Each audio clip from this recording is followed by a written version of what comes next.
Chag Sameach to everyone, Shabbat Shalom, and again, thanks to Rabbi Rosenberg for making this possible. Also, I want to just comment that the night of learning we had this past Tuesday night was really phenomenal, and it's unbelievable. You can get speakers from all over the country to come, all over all over the world to speak. We had people listening in from all over, so really, this would have never happened if it wouldn't be for what's going on here, and we had to use Zoom for it. So that was certainly a benefit. So there are benefits. You just have to look for the bright side of things. Right, with the holiday of Shavuot coming up, obviously the centerpiece of the holiday, at least one of the centerpieces of the holiday, is the Book of Ruth, in which Ruth, who was a Moabitess, a nation that had been in war with the Jews for many, many years. In fact, the Torah says that someone from Moab cannot marry a Jew, and there was a controversy that went on for hundreds of years, whether that just included the male Moabites or also the female Moabitesses. That was a question that lasted for a long time. So when Ruth came back and joined her mother-in-law Naomi in Eretz Yisrael, it was a tremendous sacrifice on her part to come and do that, knowing that she would be ostracized and she might be hated, and who knows what they would say to her as well. But interesting that the Rosh Yeshiva, Zecher Tzaddik Livracha, of Henoch Leibowitz, he gave us a sicha, a shmuz on the Book of Ruth, and it was an interesting point that he made. I think and that's what I'd like to share with you this morning. The Targum Yonasan, which is one of the commentaries on the Book of Ruth, which is actually one of the oldest commentaries on the Book of Ruth, because Yonasan ben Uziel was a Tana. He was a rabbi from the Mishnaic period, which means this was close to 2,000 years ago. He comments and he says that Ruth deserved to become Eim HaMelech. She's Eim HaMalchut. She's the mother of royalty among the Jewish people. So what did she do to deserve that? Says Targum Yonasan ben Uziel. He said she did two things. First of all, she helped her mother-in-law. Look at the sacrifice she went. She came back to Israel with her mother-in-law. Her mother-in-law was poor. She left a wealthy lady and came back a poor woman. And she used to have servants, and now she has nobody. She has no way of getting money. She had to go and glean in fields. And Ruth said, "I will do that for you." And Ruth took such good care of her mother-in-law. So that's one reason, the chesed, the kindness that she showed to her mother-in-law. The other thing is that she gave up everything. She was the daughter of the king. She was a princess in Moab. She was living in the lap of luxury. She had everything you could imagine, and she gave it all up in order to be able to be a Jew. Even to be a Jew, she might not be recognized as a Jew. She might not be accepted as a Jew. She took that and took that in stride, and she said, "Doesn't matter. I'm still going to be a Jew. I'm still going to be a Jew as well."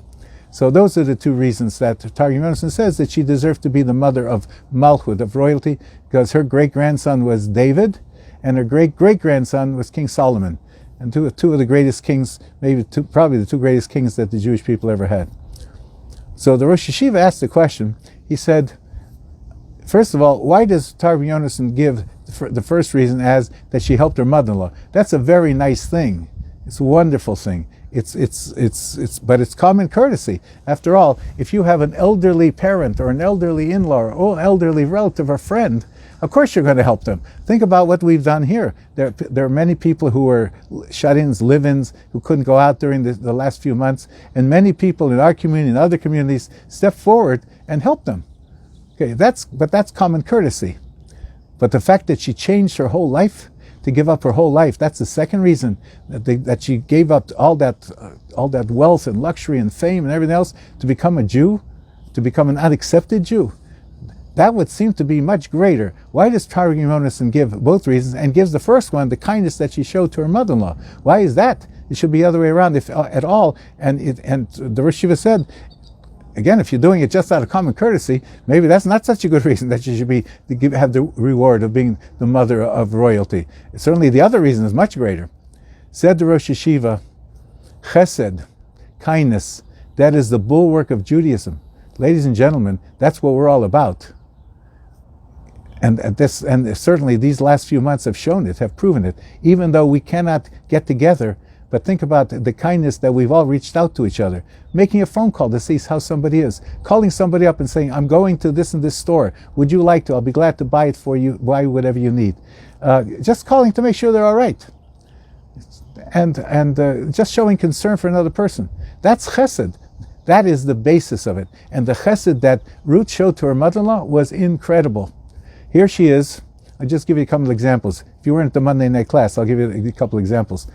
And if you were, it's good to review anyway. What she did was, she went gleaning in the fields of the farmers as they were harvesting.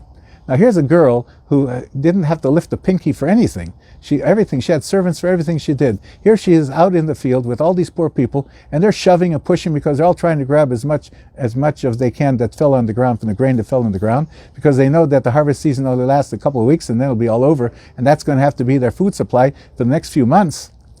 She doesn't do that. She doesn't shove and push. She waits behind. And the way she bent down to pick it up, the modesty she showed and how she bent down, also showed something special about her. But she did it for her mother-in-law. She didn't want her mother-in-law to have to go and do that. She said, I'll do it, even though it was certainly beneath her dignity to do that. And she took care of her mother-in-law, and she found some housing for her, and she did everything for her mother-in-law, so her mother-in-law wouldn't have to do it. So think about this. We know that there's a mitzvah that she's supposed to help someone's poor. Let's say someone was rich, and they unfortunately fell on rough times, and they can no longer afford the things that they have, that they were used to. The law is that you're supposed to try to give them, not just the bare necessities, you're supposed to try to give them whatever they need so that they won't feel the loss of it as deeply as they would. It's bad enough that they became poor, but also they should feel the loss of all those things they were used to.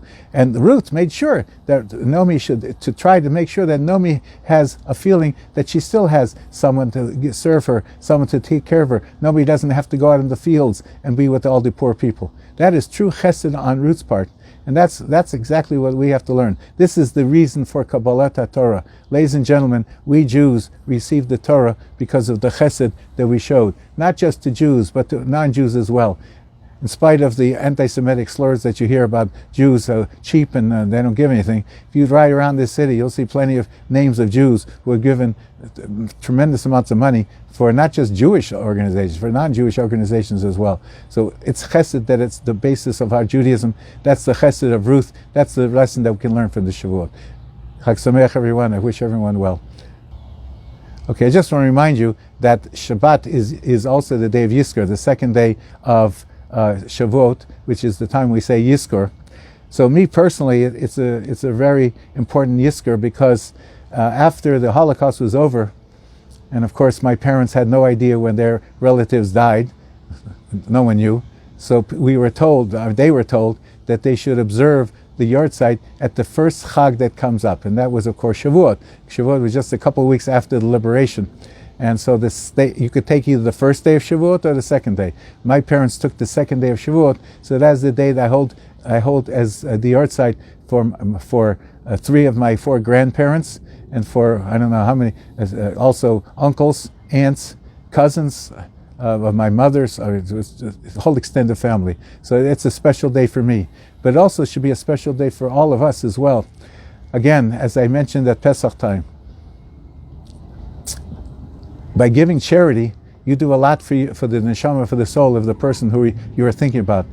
We can't get together, we can't say Kaddish for the person, but you can do acts of kindness. One of the acts of kindness, of course, is tzedakah.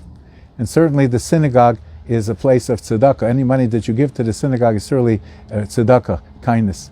In the prayer itself, you'll see the words, if you have the English, you'll see that says, Bli neder, I'm promising to give tzedakah. So even though it says bli neder, but you still want to give the tzedakah because that'll be a merit for your ancestor, for the people you're saying Kaddish, you're saying Yizkor for. But you got to give the tzedakah. If you don't give the tzedakah, so then you got a double whammy. Number 1, you didn't give tzedakah. Number 2, you made a vow and you didn't keep the vow. So that it's really important that we that again you hold Yizkor. We try to say Yizkor about 10:30. All of us should try to say it about the same time, around 10:30 on the second day. And also, and after Yom Tov is over, please give to the shul. It's your shul.